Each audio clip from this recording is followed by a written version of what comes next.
করছো মা? তুমি রান্না করছো, এদিকে আমিও রান্না করছি। করো করো, রান্না করে খেতে দাও ওদেরকে। আচ্ছা, প্লেটে করে খেতে দাও, খেলো তুমি। আমি এদিকে রান্না করছি।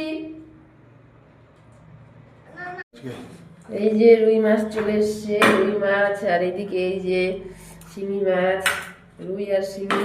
এই যে রান্না বাসা কাটাকাটি চালু হয়ে গেছে আমাদের। রান্নাঘর এই যে ঠান্ডাতে কিছুই করতে পারছে না, ফের স্নানও করবে না মনে হয়।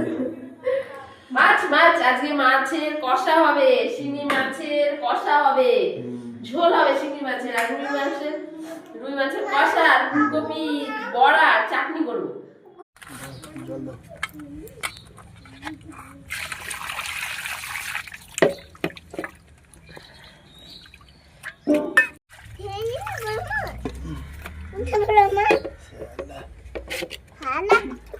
মা বলতে হয় না ওগুলো। ছাদে আমরা মাছ ধুচ্ছি, কনকনে ঠান্ডা জল, কনকনে ঠান্ডা জলে মাছ ধোয়া হচ্ছে এখন। লবণ লেবু দিয়ে মাছ ধুতে হয়, লবণ লেবু না দিলে পরে গন্ধে আমরা আবার খেতে পারি না। লবণ লেবু দিয়েই মাছ ধুতে হয়।